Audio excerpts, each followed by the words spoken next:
The Life of Shoto Todoroki, My Hero Academia.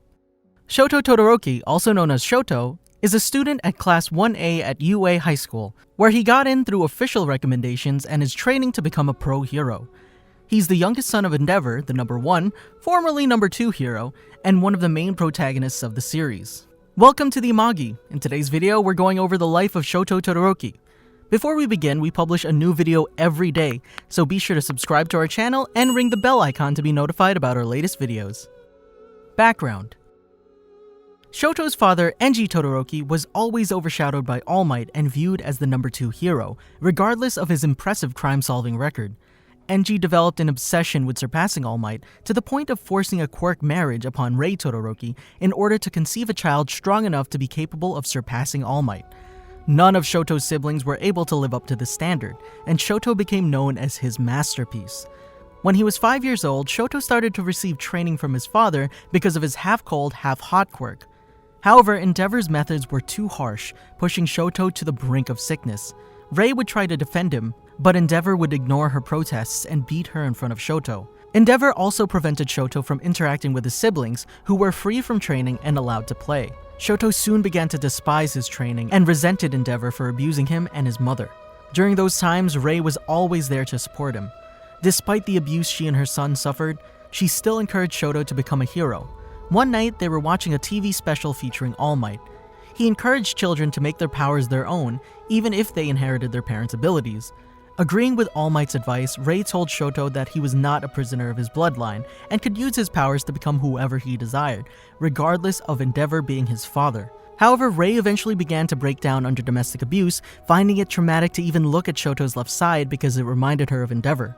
One day, Shoto overheard her while she was talking with their mother over the phone about recognizing that she no longer had the mental stability to raise her son.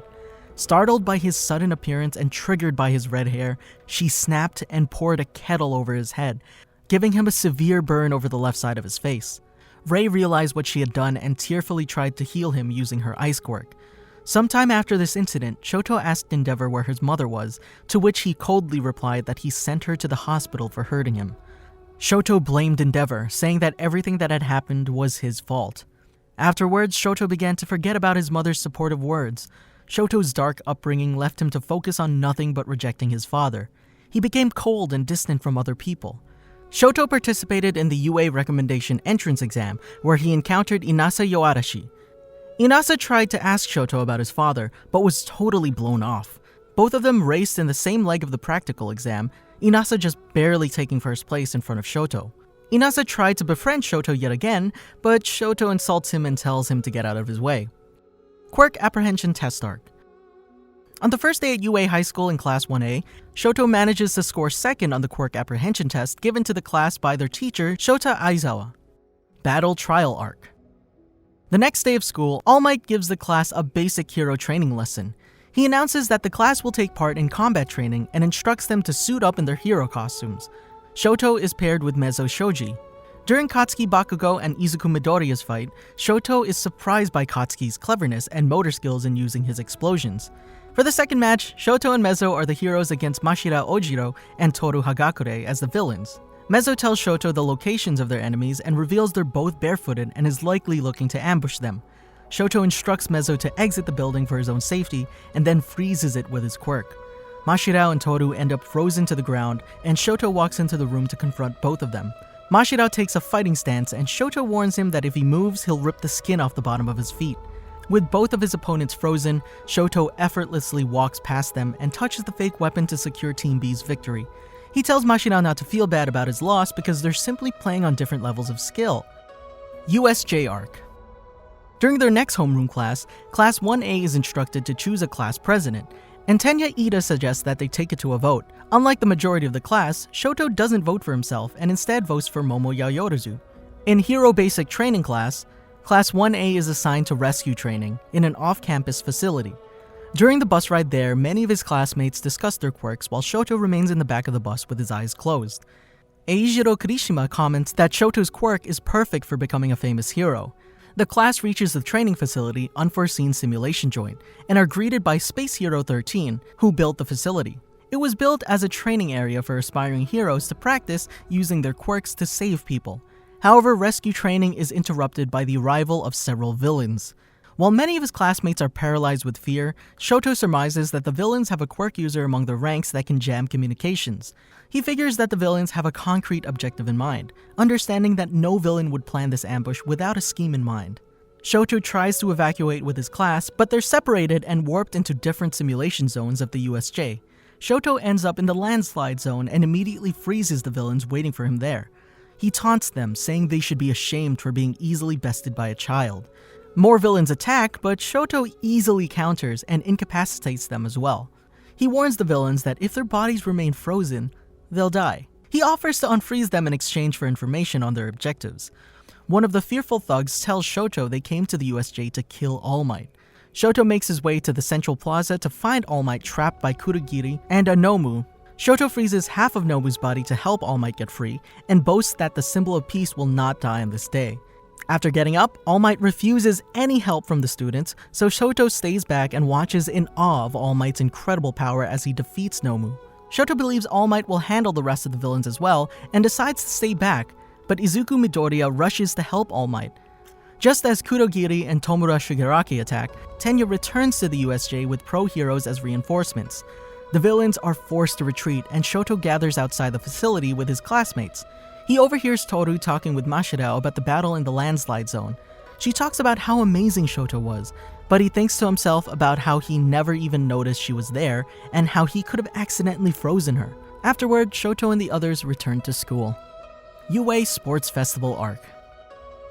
2 days after the attack on the USJ, Shoto and his classmates return to school and are lectured about the importance of the upcoming UA Sports Festival during their homeroom class. At lunch, Shoto's interest is piqued when he overhears Ochako Uraraka and Tenya talking about All Might taking a liking to Izuku. As the school day ends, Class 1A is unable to leave their class thanks to the mob of students blocking the exit. The students are from other classes and are there to scope out their competition for the festival. Katsuki makes them all angry with his arrogant comments, putting a target on the backs of the students in Class 1A. For the next 2 weeks, Shoto and his classmates train in order to prepare for the sports festival. When the day comes, Shoto and his classmates prepare in their designated waiting area by changing into their PE clothes. Shoto approaches Izuku and tells him that despite All Might's interest in Izuku, Shoto believes he is obviously the stronger of the two. He goes on to express his intentions to defeat Izuku in the sports festival. Eijiro tries to defuse the tension, but Shoto refuses him and reminds everyone that the festival is not a team effort. Before Shoto leaves, Izuku admits that although Shoto is stronger, he will still try his best to come out on top in the festival. Shoto stoically accepts the challenge and leaves the room with the rest of his class to enter the arena. Once Midnight explains the rules and directs the pledge, the preliminary games begin. The first round is an obstacle race 4 kilometers around the area. Shoto gets a head start when he freezes the cluttered corridor, but is surprised to find that many students were able to avoid his attack. Several giant villain bots then appear to block his path. Shoto surmises that these are the same bots that the students who took the entrance exam had to face. While impressed by the obstacle, Shoto wishes the UA facility could have offered him something more difficult since his father's watching. Shoto proceeds to freeze the robot while it's off balance and run past it as it falls and blocks the way of those behind him in the race. Keeping his early lead, Shoto easily clears the next obstacle, the fall. It's a large canyon that must be tracked by crossing tight ropes. Shoto freezes a path through the fall but notices Katsuki gaining on him. Shoto reaches the final leg of the race, a minefield meant to burden those in the lead. He has to walk through the area carefully, allowing Katsuki to catch up to him. Angered, Katsuki states that Shoto issued his declaration of war to the wrong rival, and the two start fighting for the first place as they run. Moments later, Shoto watches in bewilderment as Izuku flies towards him and Katsuki after riding the momentum from an explosion he created. Izuku manages to pass them, but Shoto catches up to him quickly by creating an ice path. Shoto realizes this will help others cross the minefield, but he has no choice if he wants to win the race. Before he and Katsuki are able to reclaim the lead, Izuku triggers another explosion that momentarily stops them both. Although close behind, Shoto crosses the finish line second after Izuku. Even though he's unhappy about not taking first place, Shoto qualifies for the second event, the cavalry battle. After Midnight explains the rules of the cavalry battle, Shoto forms his team with Tenya, Momo, and Denki Kaminari. He explains that this is the strongest formation he could think of. After Shoto explains his strategy to the team, Tenya asks if Shoto will use ice and fire to create diversions. As he responds, Shoto looks into the stands at his father. Shoto claims he never uses his left side in battle. Shortly after the cavalry battle begins, Team Todoroki confronts Team Midoriya. Rival teams rush to the scene as well, forcing Shoto to make a move. He orders Denki to electrocute the other teams while using his insulation sheet created by Momo to protect himself. Afterwards, he freezes the opposing teams and takes a few of their headbands. Shota notes that Shoto is adapting his strategy because he was surprised by how many people evaded his attack in the obstacle race. Even though Shoto's team corners Team Midoriya, Izuku has them keep their distance and remain on Shoto's left side. In this position, Shoto is unable to freeze them without hitting his own teammates. With time running low, Tenya uses his Recipro Burst special move, and in an instant, Shoto takes Team Midoriya's headband. Tenya's special move leaves their team immobilized, giving Team Midoriya the chance to try and reclaim the headband. Izuku charges at Shoto with his quirk, and Shoto instinctively uses the fire from his left arm to try and counter. Izuku uses his quirk to break Shoto's defense and steal a headband, albeit not the 10 million points one because Shoto switched the headbands around to trick Izuku. But he's too busy berating himself for using his left side to boast. Time continues to run down and Team Bakugo joins the fray. Both teams Bakugo and Midoriya make one final effort at the 10 million points, but time runs out. Although, Shoto doesn't notice that Fumikage Tokoyami steals the headband off of his head. Afterwards, Shoto is angry with himself for using his left side and decides to confront Izuku at the student entrance. At first, Shoto uses silence to intimidate Izuku, and when he finally speaks, says that the power that came from Izuku during the cavalry battle was the same as All Might's. Then, much to Izuku's shock, Shoto asks if he's All Might's secret love child. Izuku tries to explain that's not the case, but Shoto figures out that there's a secret connection between the two. Continuing, Shoto says that because he's the son of the number 2 hero Endeavor, he has even more reason to defeat Izuku. Shoto explains to Izuku that Endeavor is obsessed with defeating All Might, and although he was never able to do it, he's still trying to through Shoto. Shoto reveals that he was born out of a quirk marriage, and explains some of his past. Endeavor used his money to buy out Rei's family to implement a quirk marriage, with the intent of creating a powerful child to surpass All Might. All of Shoto's memories of his mother are of her crying, as well as when she called his left side unbearable and poured boiling water on his face. Shoto tells Izuku all of this to explain his reason for picking a fight with him. Shoto wishes to reject his father and his left side, and plans to win the sports festival using only his right side. As Shoto walks away, Izuku explains his own reasons for wanting to win, and then promises to do his best to defeat Shoto. Later on, Midnight announces the sports festival finals will be a one-on-one fighting tournament. Shoto notices that he could face Izuku in the second bracket and hopes that he wins. During the recreational games, Shoto uses the opportunity to mentally prepare himself. Following Izuku's match with Hitoshi Shinso, Shoto comments that he figured Izuku would win. On his way to the ring for his match against Hantasero, Shoto encounters his father. Enji calls Shoto's behavior disgraceful and says that if he had used his fire, he could have easily crushed the past two events. He goes on to say that Shoto needs to end his childish rebellion and see to his duty to surpass All Might. He calls Shoto his greatest masterpiece, far superior to his siblings. Shoto responds that surpassing All Might is all his father ever has to say, and declares that he will only use his mother's quirk to win. Shoto replies that Shoto will soon discover the limits to that power. Enji's words infuriate Shoto, and he carries this anger with him into the fight.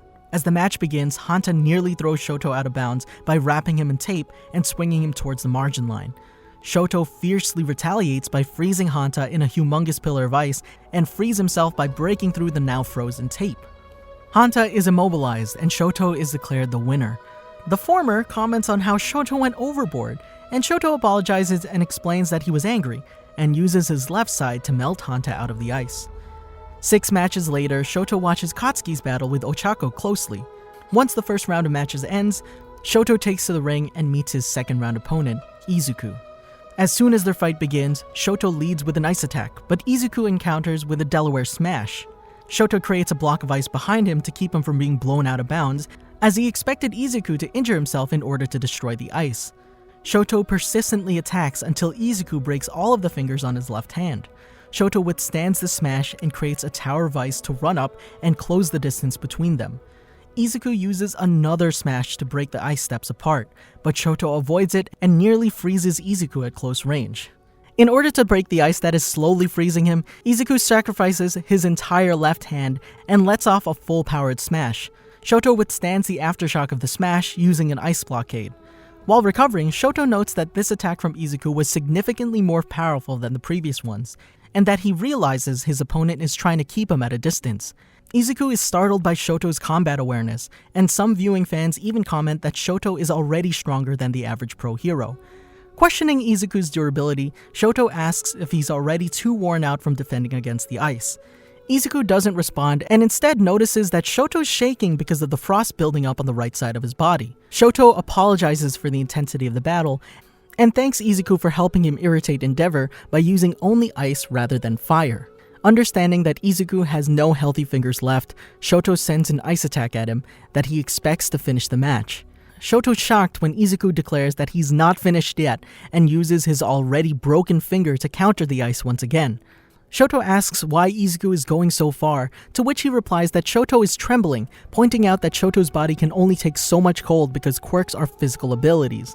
He also surmises that Shoto could offset his temperature by using his fire, but knows Shoto refuses to do so. He challenges Shoto to put more effort into the battle, stating that everyone else is giving it their all while Shoto is only using half his power. Izuku provokes Shoto by claiming that he has yet to injure him in this battle, demanding that Shoto uses his full strength. Agitated, Shoto asks Izuku if Endeavor bribed him. He rushes Izuku, albeit much slower than before because of the frost building on his body. Shoto closes in on Izuku, but as soon as he lifts his right foot to attack, Izuku strikes him in the torso. Shoto is partially able to freeze Izuku's arm, but is still sent flying away.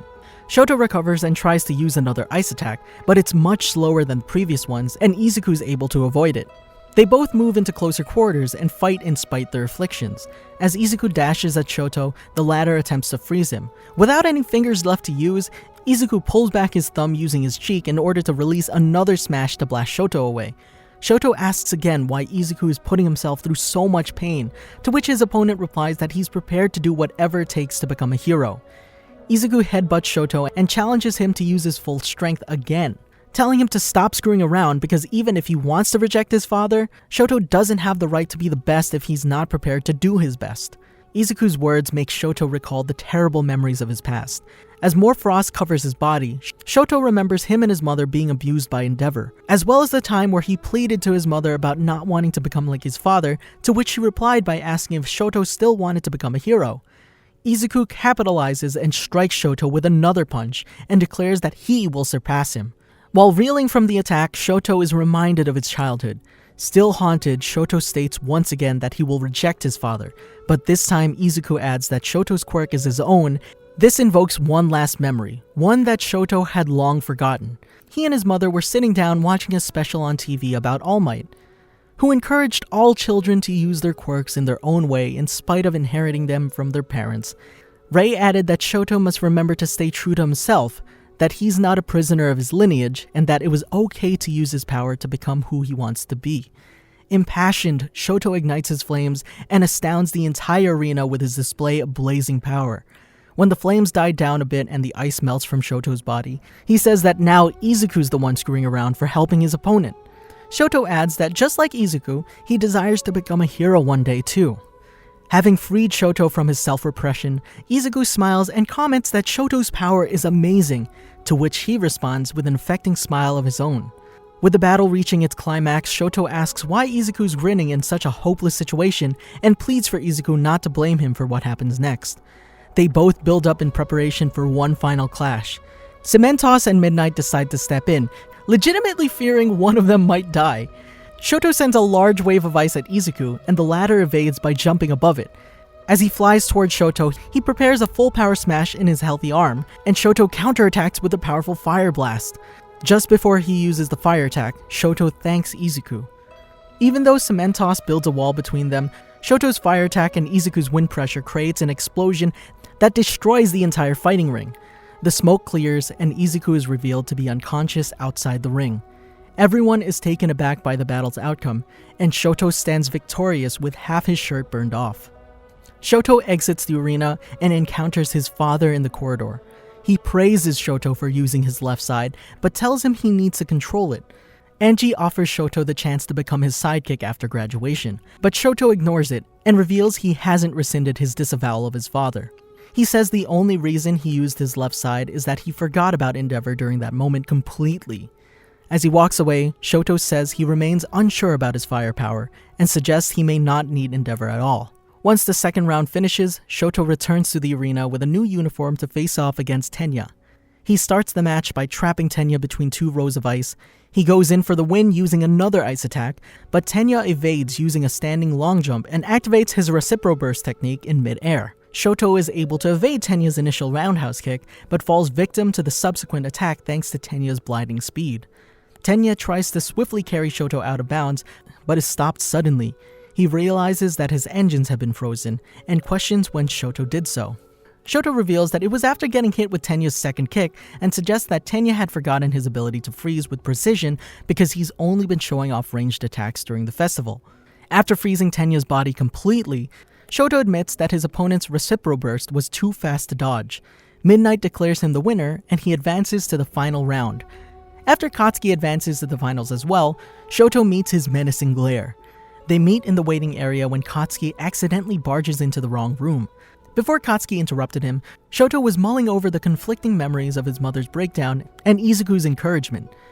Katsuki tries to intimidate Shoto by slightly blasting the table and warning him to do his best.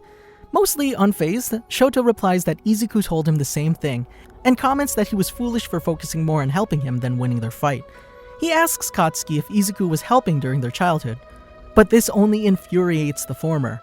Katsuki kicks over the table and yells for Shoto to ignore Izuku and his family issues so that he can use his fire during their bout.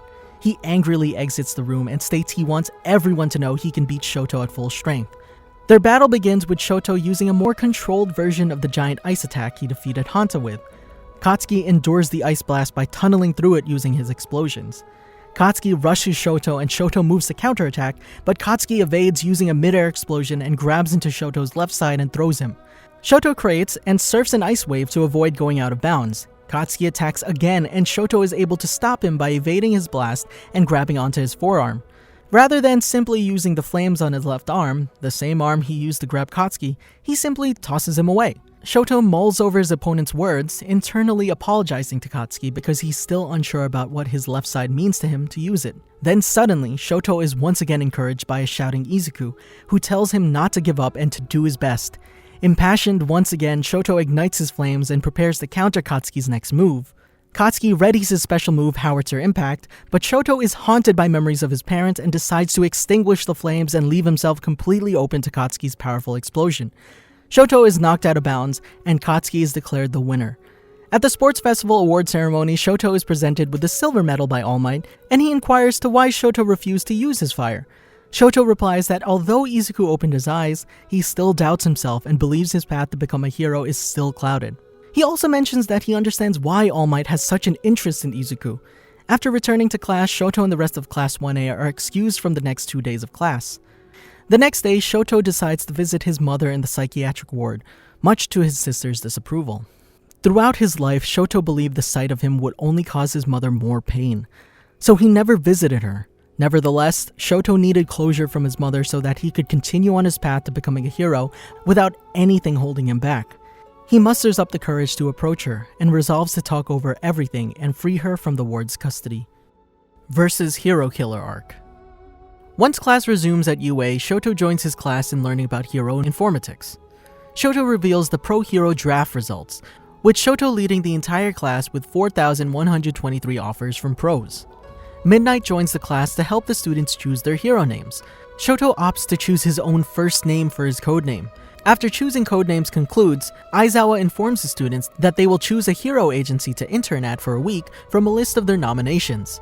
Shoto notices that his father's workplace is among his choices. When the first day of the internships arrive, Shoto meets with his class at the train station to get his new costume and travel to the office of his choice. Before he departs, Shoto notices that Tenya appears to be unsettled by news of his brother's assault at the hands of the hero killer, Stain. Shoto reaches Endeavor's agency and gets greeted by his father. He claims Shoto has finally chosen to follow him, but Shoto refutes that, saying that he's following his own path. Endeavor immediately decides to take Shoto out into the field, and they leave for Hosu City to track down the hero killer. While in Hosu, Shoto and his father notice an explosion in the distance. Endeavor rushes towards the event, but Shoto receives a message on his cell phone from Izuku with a location on it. He tells his father to go handle the event while he heads to the location, and requests for his father to send him reinforcements.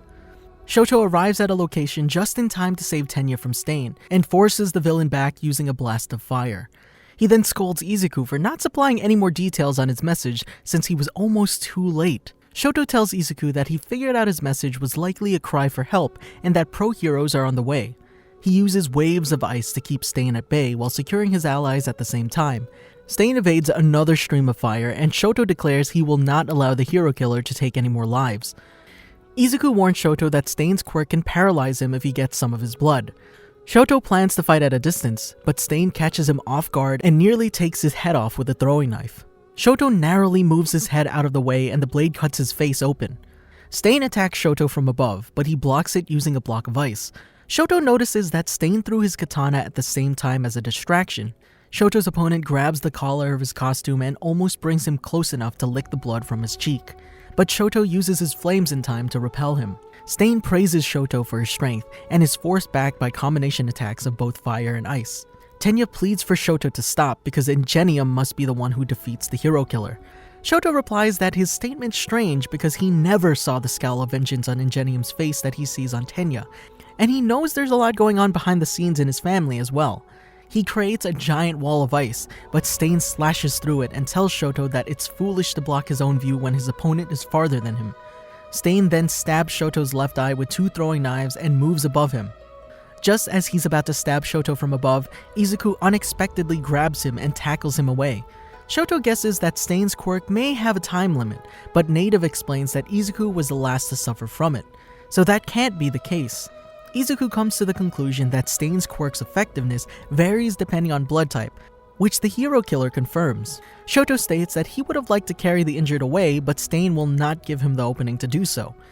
He and Izuku decide to hold the villain off until reinforcements arrive. With Shoto already bleeding, Izuku volunteers himself to fight in close quarters while Shoto supports him from a distance. Although reluctant to take the risk, Shoto agrees to protect Tenya and Native together with Izuku. He recalls worrying about Tenya ever since Ingenium was attacked because he recognizes someone who's acting on pent-up resentment. Shoto also knows too well how that negativity can cloud someone's judgment. He remembers visiting his mother and how it cleared up his own perception of her. He told her everything that happened, as she apologized for burning him and forgave Shoto for not visiting her for a long time, as she understood his reasons. She also encouraged him to move forward in his life without anything holding him back, as that would be her salvation. That's why he decided to intern with Endeavor's agency, not because he's forgiven his father, but because he wishes to learn from the experience of the number 2 hero. Shoto realizes now that everything could have been simpler for him, but never noticed until Izuku opened his eyes with just a few words.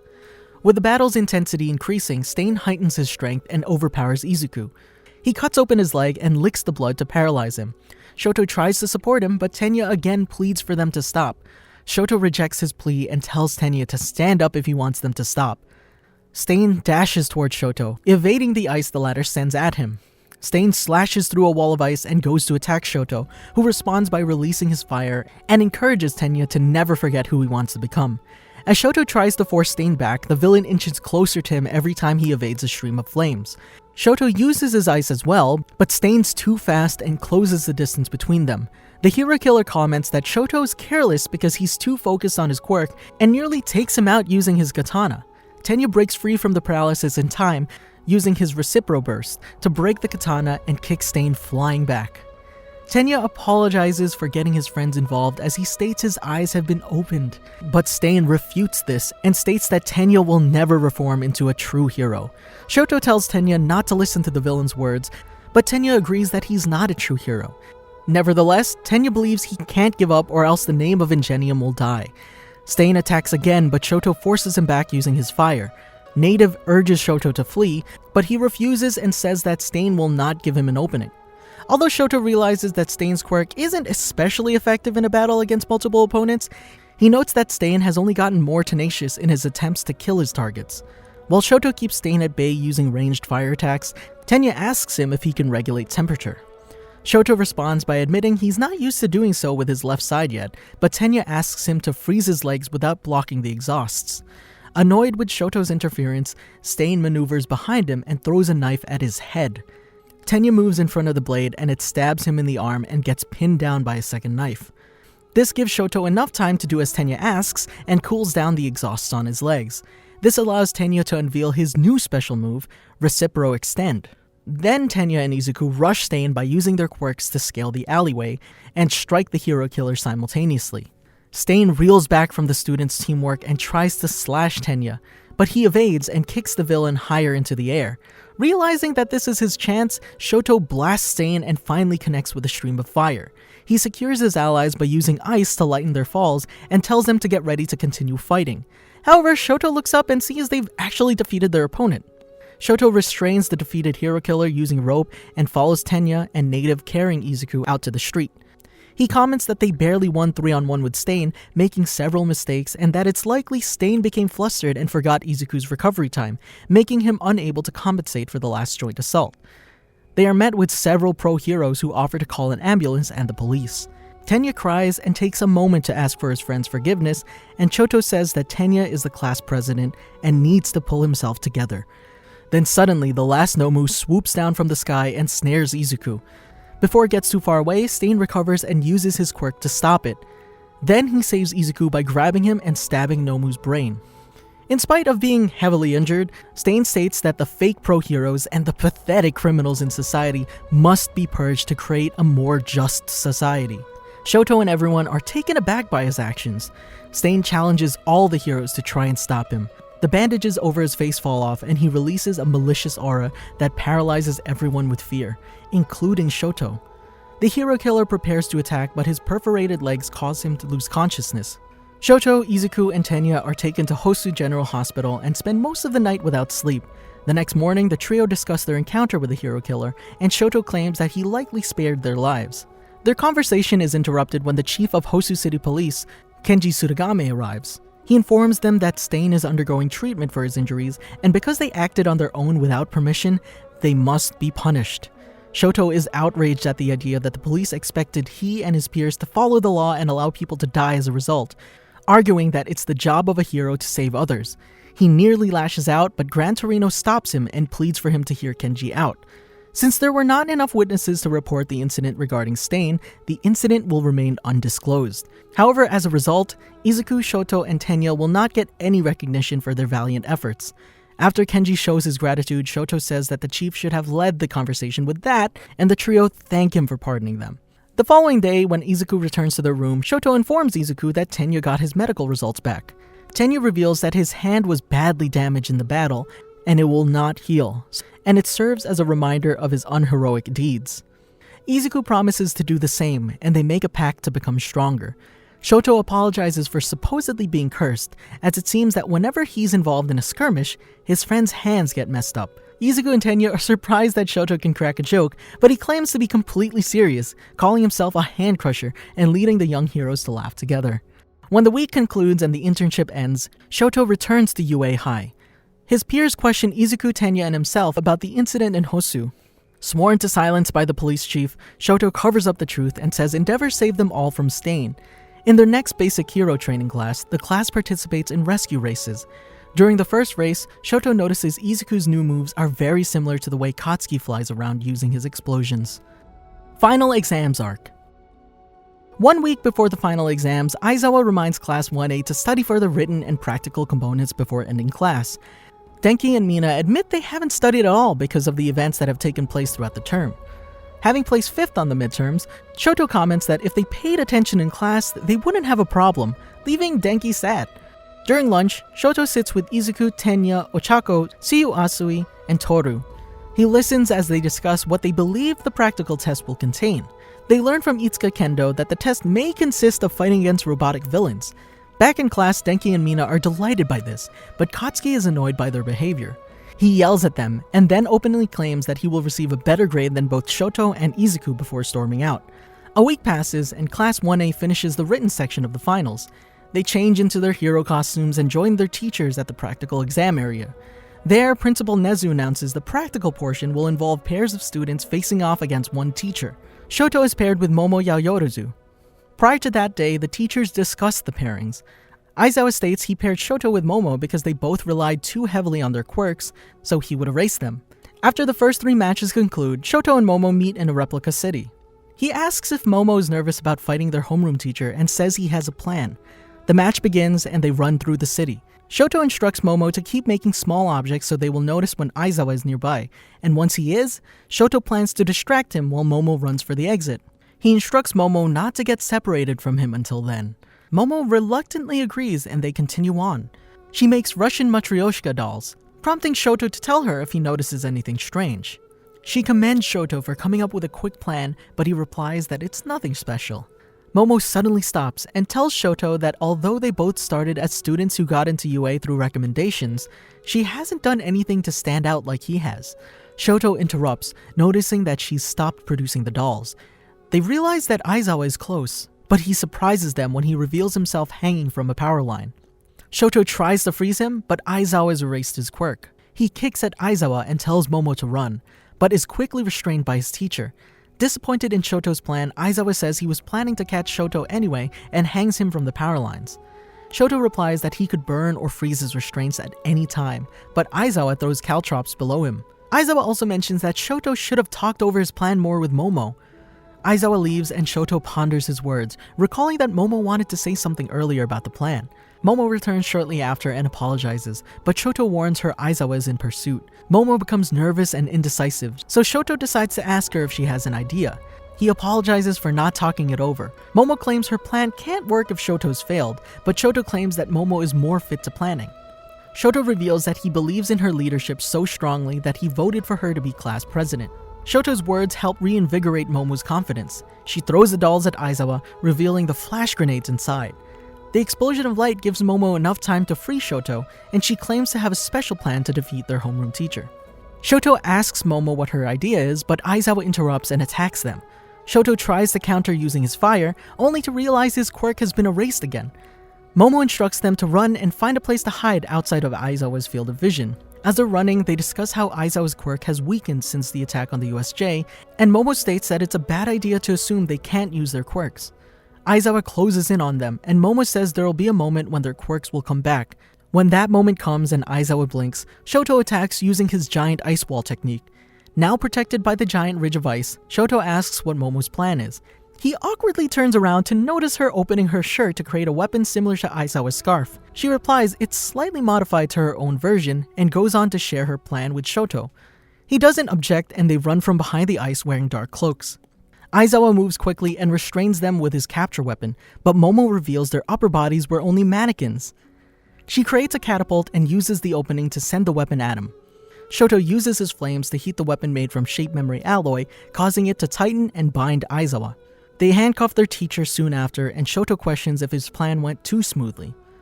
Momo admits she initially missed the catapult lever, giving Aizawa an opening to stop them. When she asks why Aizawa hesitated, he claims to have been cautious of Shoto because he was still cloaked at the time. Shoto thanks Momo for her plan, and she starts to get teary-eyed. He asks if she feels sick and offers advice, but she says it's nothing. After all practical exams conclude, Class 1A returns to class the next day.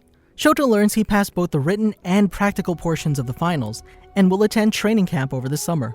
His classmates opt to go to the mall to prepare, but Shoto decides to visit his mother instead. Forest Training Camp Arc. A day prior to summer break, Izuku invites Shoto and the other boys from Class 1A to the pool for endurance training.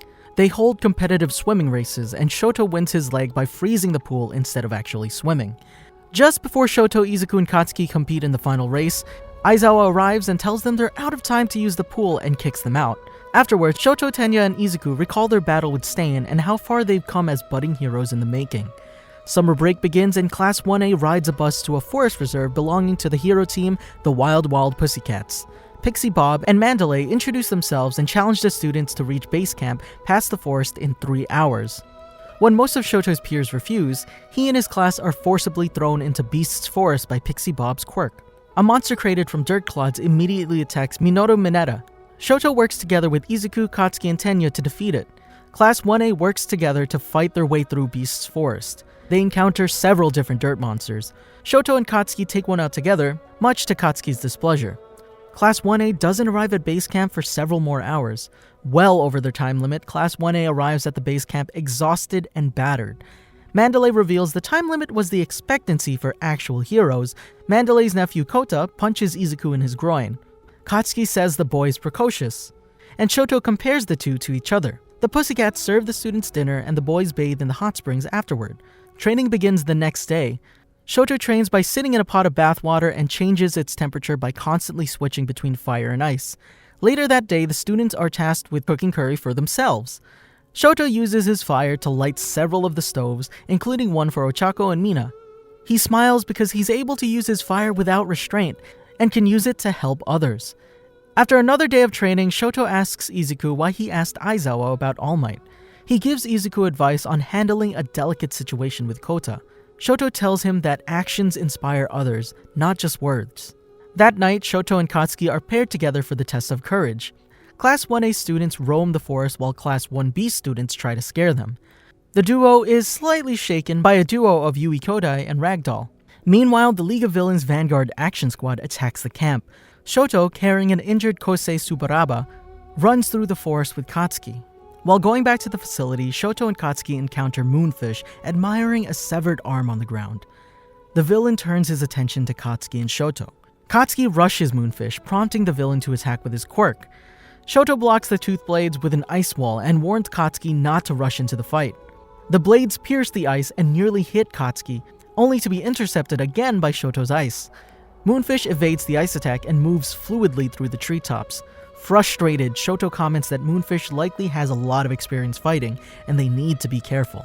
Katsuki wants to counterattack, but Shoto sternly warns him not to start any fires.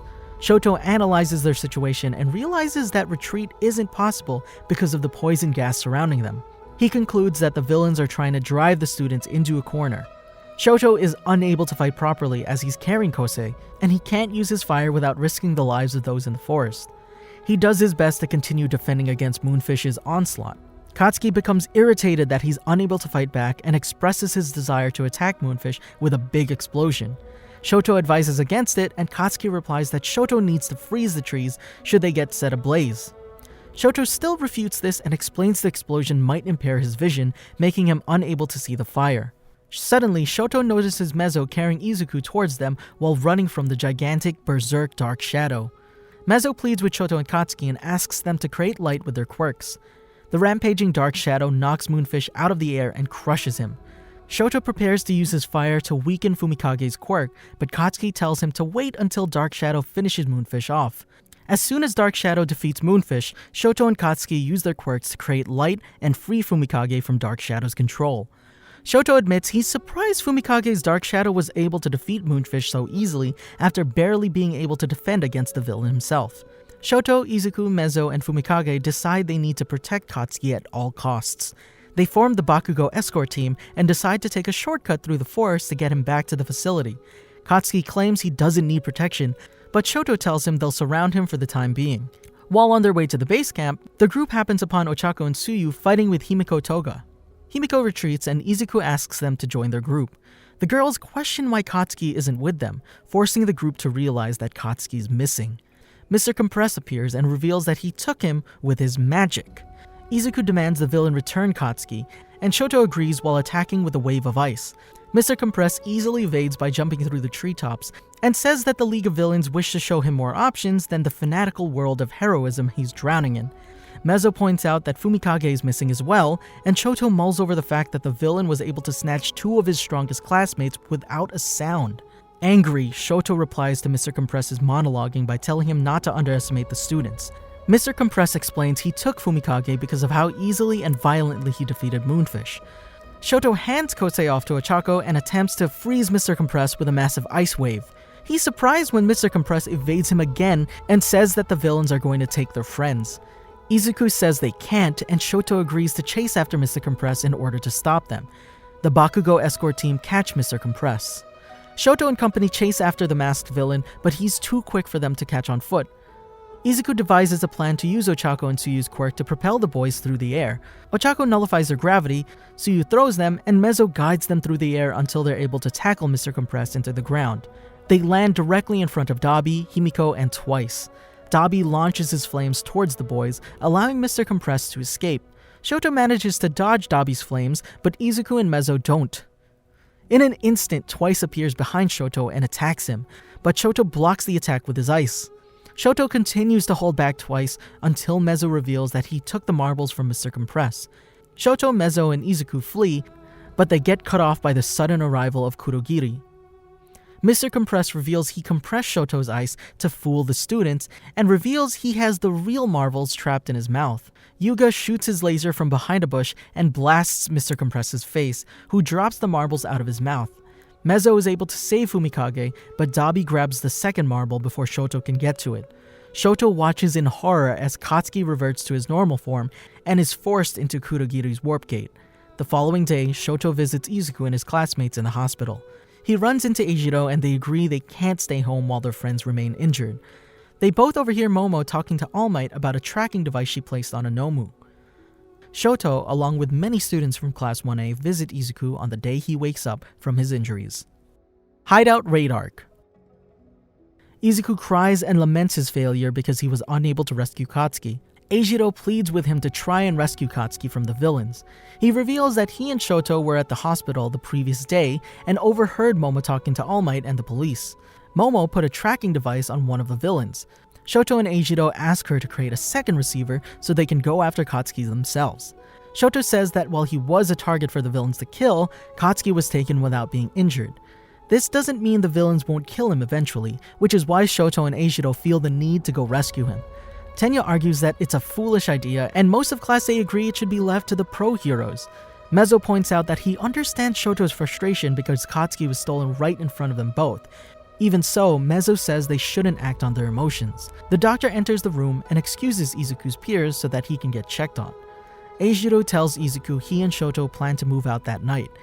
That night, Shoto and Eijiro wait by the hospital for Momo and Izuku's decision. Momo walks out of the hospital doors with Izuku right behind her. Eijiro asks for Momo's answer, but it's interrupted by Tenya's arrival. He's frustrated that Izuku and Shoto, out of all people, would want to break the rules since they were already pardoned for doing so during the Hosu incident.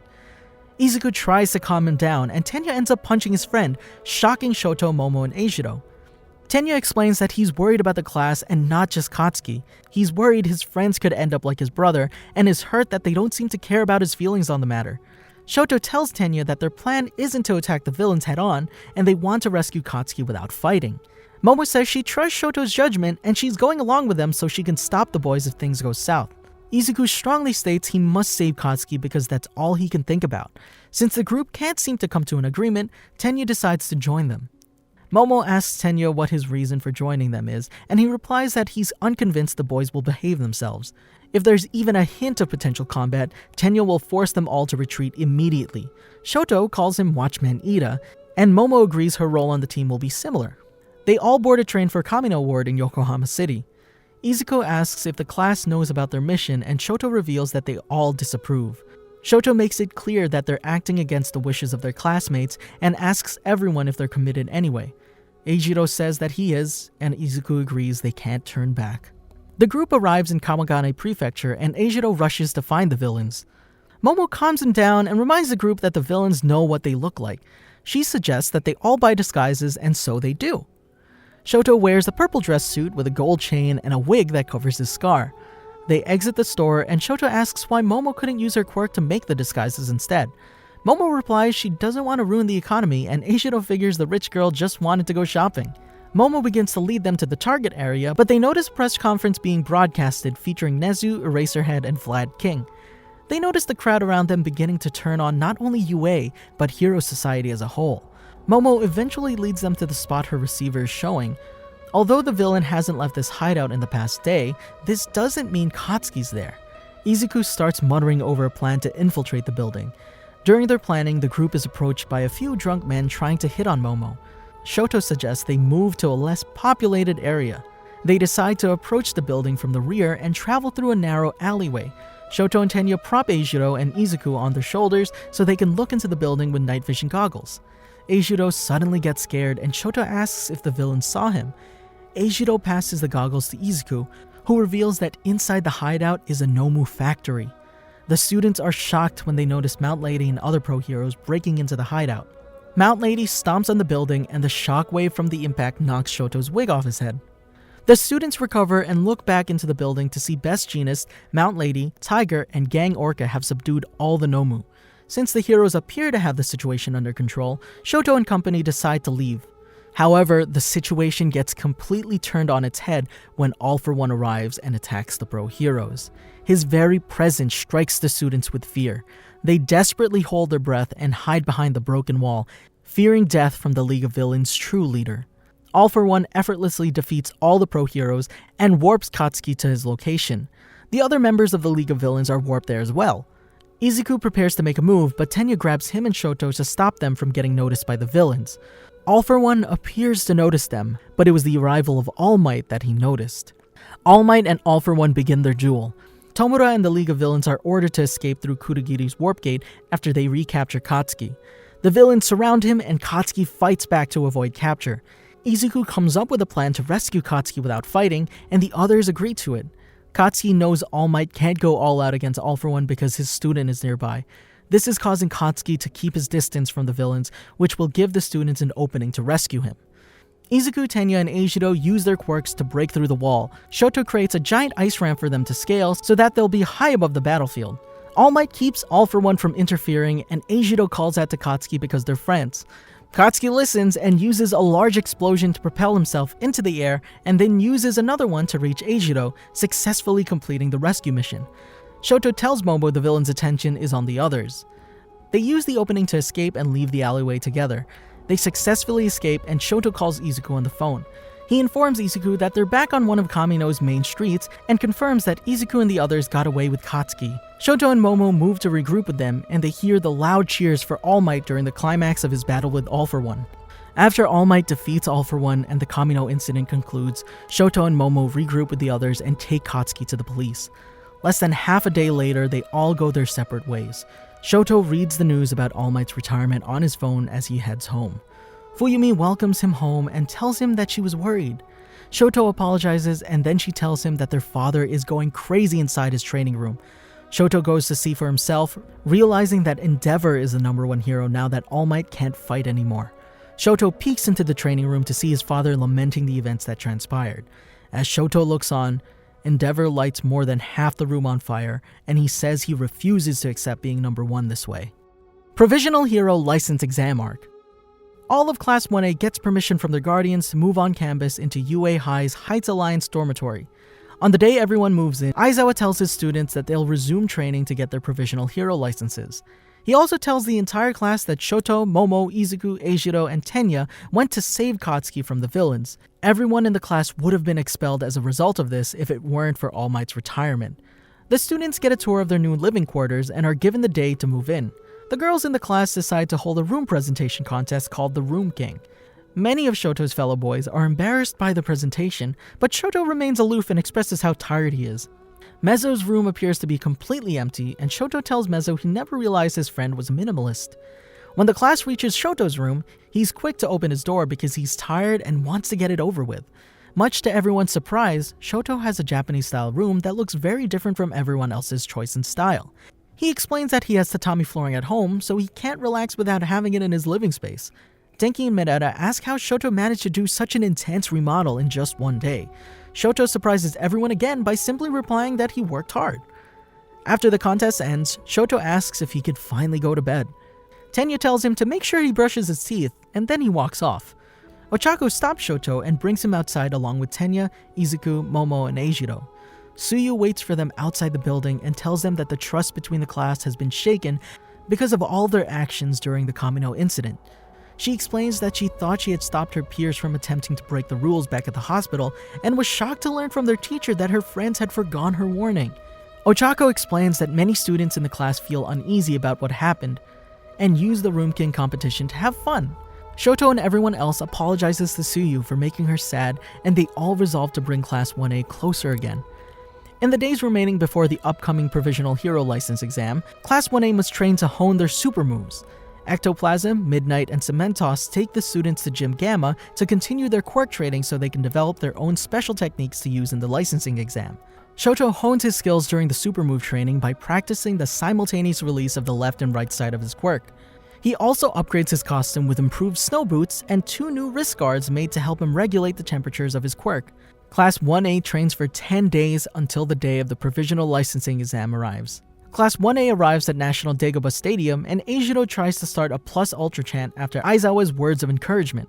A familiar Shiketsu student crashes the chant and yells Plus Ultra himself.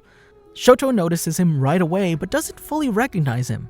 After Inasa leaves, Aizawa reveals to the class that he was the top student among those admitted with recommendations. Izuku is surprised to hear that Inasa's skills are supposedly above Shoto's. Miss Joke's class from Ketsubutsu Academy High School greets Class 1A as well. Tatami and Nakagame compliments Shoto on looking cool at the sports festival and asks for his autograph. Aizawa tells his students to change into their costumes and head to orientation. Yokumiro Mera explains the rules of the first phase of the exam to the thousands of students in attendance. Students must eliminate 2 people by hitting their targets with orange projectiles in order to move on to the second phase. Shoto is surprised when the orientation room opens up and the entire arena is exposed. Each class of students moves as a group to different areas of the arena. Izuku suggests Class 1A stick together because all of their quirks were exposed during the sports festival. However, Shoto is uncomfortable using his quirk in a big group and decides to go off on his own. Shoto goes to the factory-like district of the arena and feels tremors set off by Ketsubutsu Academy's Yo Shindo. He hides by himself and tries to wait it out until he can take advantage of big teams fighting one another. However, the exam's been moving quickly, and over half of the remaining slots have been filled by students who have already passed. Shoto realizes he can't just wait around and moves from his hiding spot. He's immediately confronted by 10 students from Seijin High School. The ninja-clad students are impressed by Shoto's reaction as the UA standout scorches their first projectile. They call him crazy for acting alone and ambush him with a barrage using the orange balls. Shoto protects himself with an ice shield and then effortlessly freezes his opponents in place. The leader of the pack uses a quirk that enlarges objects and throws a giant metal nut at Shoto. The UA student blocks it with his ice defense, but it crumbles under the weight of many enlarged nuts, bolts, and nails. Shoto decides not to go all out in case there are other people nearby. He tries to melt a giant incoming projectile using his fire, but he's forced to dodge at the last moment. The lead Seijin student explains his tools are made from a material resistant to extreme temperatures. He frees his fellow students from the ice and tells Shoto that acting alone shows that he's too overconfident. Shoto attacks with his flames, but 2 of the students counter using their water quirks. The students break through Shoto's ice defense using physical objects. He flees the area after creating smokescreen and surmises that the Hero Public Safety Commission designed the many areas of the arena to be used to the students' advantage. Shoto pierces an oil tank using his ice and leads his opponent into a trap using a fake fire signal. He defeats the Seijin students by detonating the tank by blasting its puncture with his fire.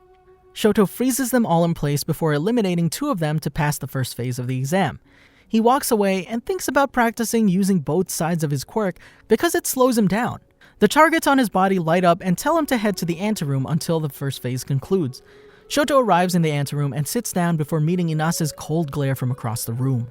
He wonders why he didn't meet Inasa at the entrance exams since he applied through recommendations.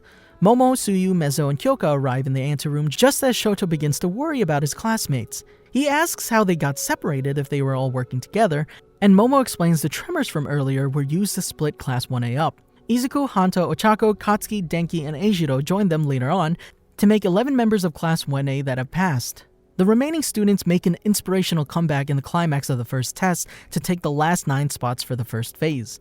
During the intermission between phases, Shiketsu students confront Katsuki to apologize for Seiji Shishikura's behavior.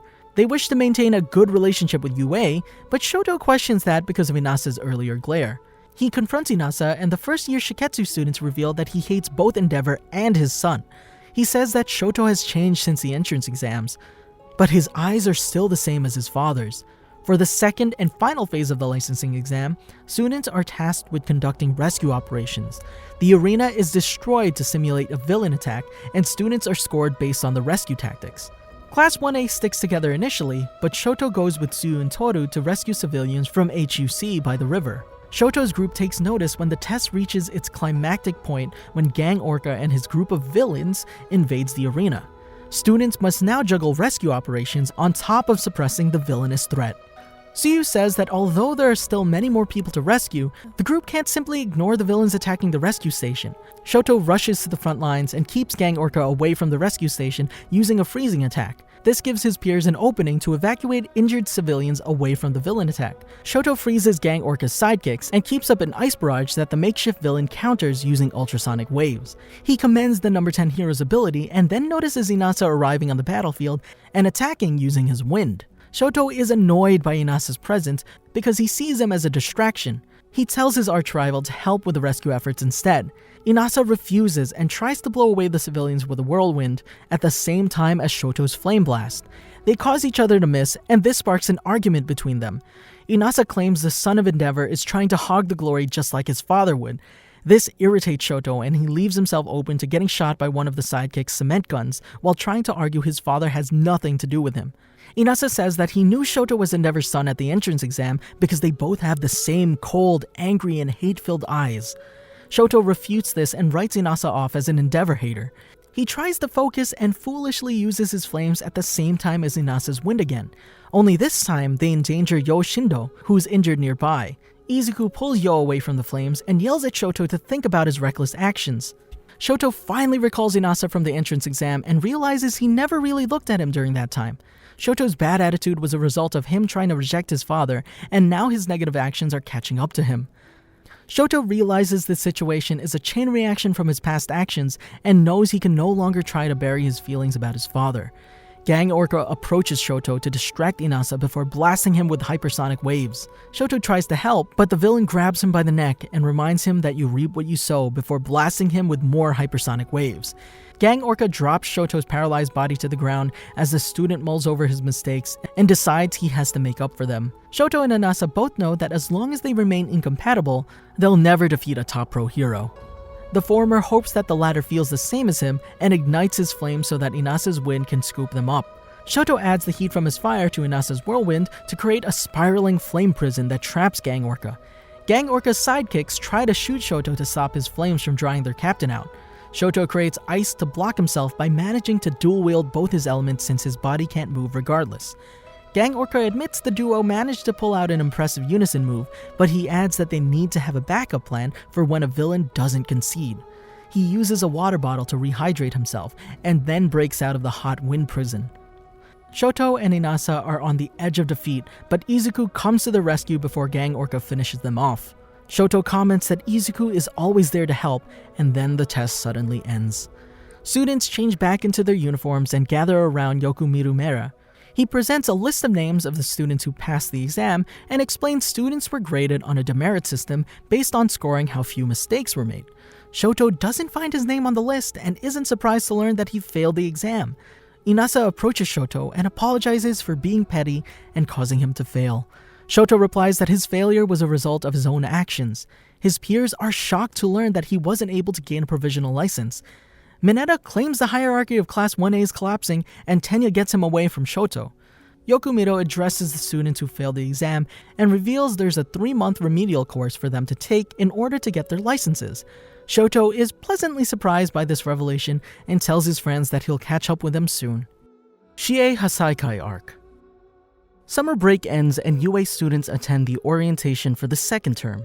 On their way to orientation, Class 1A gets heckled by Nato Monoma. Nato reveals that all of Class 1B passed the exam. Shoto was one of the 2 people to fail. Ashamed, Shoto apologizes to his classmates and Eijiro assures him it's not a competition. Principal Nezu leads orientation and mentions hero work studies during his speech. This gains Shoto's interest because he's unsure of what the principal's talking about. Aizawa explains the hero work studies the first homeroom class. He introduces Class 1A to the Big 3 so they can explain how the work studies differ from the hero internships. Nejire Hado gets easily distracted and asks Shoto about his scar. Do you want to know about my scars? Sorry, I just had to. He doesn't even get to answer before she moves on to asking other students random questions about themselves. Mirio Togata goes last and suggests that Class 1A fight him to get the best idea about the program. Shoto sits out of the fight and watches Mirio annihilate his classmates one after another.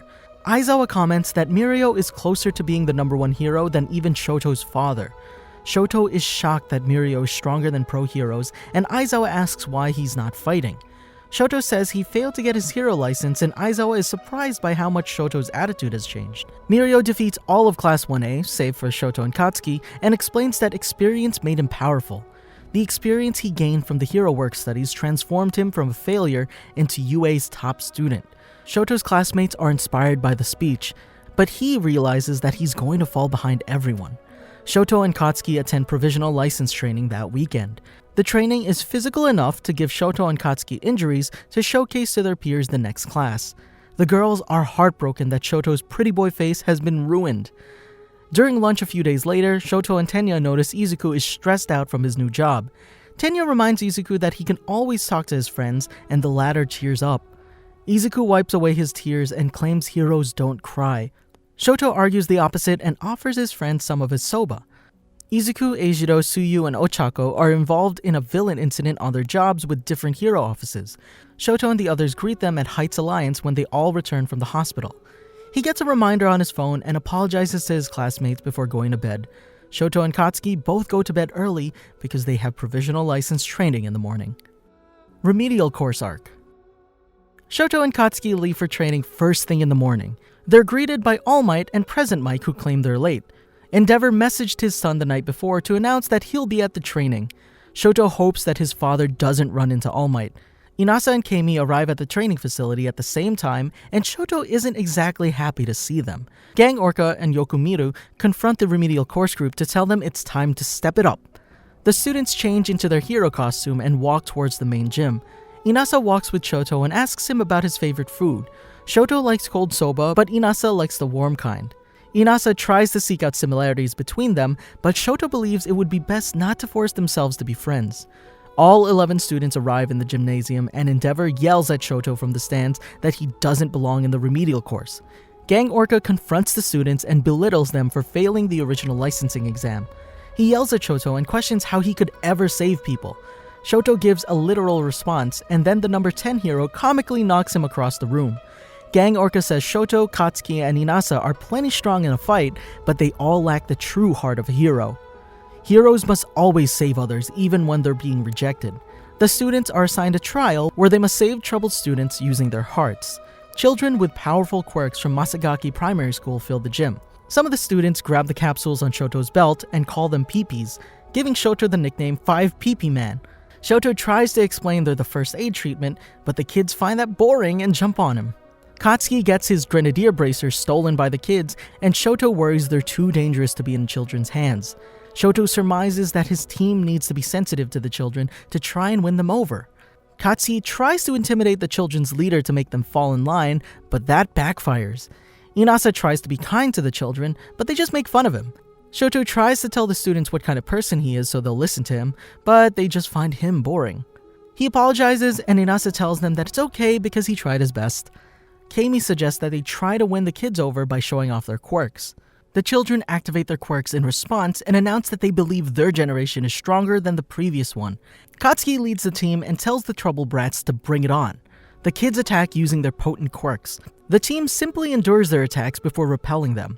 Katsuki is surprised kids would attack unprovoked, and Shoto replies that they likely believe the hero prospects don't mind what's done to them. The students are surprised that the heroes in training aren't afraid of their quirks. They get aggressive again, but Keimi creates an illusion of Shoto to calm the little girls down. Katsuki finds the illusion hilarious, but Shoto doesn't see what's so funny about it. Inasa follows up by lifting kids into the air with his quirk, and then Shoto works together with him to create a beautiful slide made of ice. Shoto says he used all their splendid quirks as a template to make the slide because he can't form special shapes on his own with his ice. The kids are taken aback and amazed by what the heroes in training can do with their quirks. He tells them to line up so Inasa can lift them to the top of the slide. Shoto, Inasa, and Katsuki plan to win over the kids by using their quirks to make them look cool. However, they understood they shouldn't make the students feel bad for defeating them. Instead, they should try to broaden their perspectives. By deepening their interactions without breaking the children's spirits, the heroes in training win the students over. Inasa even promises to build a roller coaster, but Shoto doesn't believe it's even possible. Shoto warms up the children using his fire and smiles as his father and All Might look on and comment that quirks were made to help others.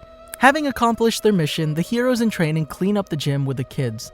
The team bids farewell to the precious brats and officially pass the provisional training course. They change back into their student uniforms and exit the gym. Inasa says that his quirk is actually very compatible with Shoto's, and the latter agrees. Endeavor approaches Shoto outside and says it's been a long time since they last saw each other. He reaches out to his son and says he's changed a lot, but Shoto smacks his hand away. Despite Shoto's rejection, Endeavor says he's proud of his son, and he wants to become a hero his son can be proud of as well. Shoto awkwardly tells Endeavor to do what he wants. Endeavor leaves, and Shoto looks on with a smile. UA School Festival Arc. UA's school festival approaches, and Class 1A gets instructed to prepare any kind of themed spectacle to be presented. The class tries to vote on one theme, but isn't even able to narrow down a long list of possible presentations. The students talk about it again later at the dorms. Tanya decides the class should focus on something that helps the crowd enjoy themselves. Shoto agrees with Mina that they should try to get the crowd to dance and have fun. He looks up a video of a musical performance and suggests the class emulate that. Everyone can't believe this party-style idea came from their aloof classmate. Shoto credits his idea to his experience with the provisional licensing training. The class decides on a musical performance for the festival. Class 1A starts planning for the festival 1 month in advance. Jiro is put front and center, and the class wants Katsuki to back her up on the drums. He refuses because students from other departments don't deserve to be pleased. Shoto tells him not to belittle the class if he refuses to participate. Katsuki reveals that he'll participate by killing the other classes with his sound. Mina explains to Shoto and the others that they need staging to create an entertaining atmosphere. She plans to create snowflakes by having Eijiro use his hardened body to chip away at Shoto's ice. They're assigned to the staging team with Hanta, Koji, and Yuga. During the following days, like their band team and dance teammates, the stage team practiced for the musical to make the special effects the most spectacular in order to cheer up the audience. The day of the festival arrives, and the musical performance is a complete success. During the event, Shoto collaborates with Sero to create garlands of ice, and with Eijiro to create ice dust. After their performance, Shoto enjoys the rest of the festival together with Tenya Ida, Fumikage Tokoyami, and Koji Koda. Pro Hero Arc. Following Endeavor's rise in rank to #1 hero, he's attacked by an intelligent Nomu called Hood. The incident is broadcasted on television as the powerful monster destroys the city. Endeavor and Hawks fight it back, but it counters all of the #1 hero's flame moves. Hood manages to injure Endeavor's head and knocks him down. Seemingly defeated, Endeavor lies beneath the beast as Shoto watches in shock. Endeavor gets back up and continues fighting. Shoto's classmates and Aizawa check up on him while he watches his father lose ground in the battle. He's surprised to hear as a citizen stands up for Endeavor to the media. He tells the reporters to raise up Endeavor as the hero who's giving his all for them. Endeavor makes a last stand against the violent monster, and Shoto passionately yells that he's watching his father. He watches nervously as Endeavor burns High-End Hood to death with a Plus Ultra Prominence burn. Endeavor stands up victorious, and Shoto collapses to his knees, relieved his father is still alive. Did you enjoy our video? Be sure to check out these other great videos from the Yamagi, and make sure to subscribe and ring the bell icon to be notified about our latest videos.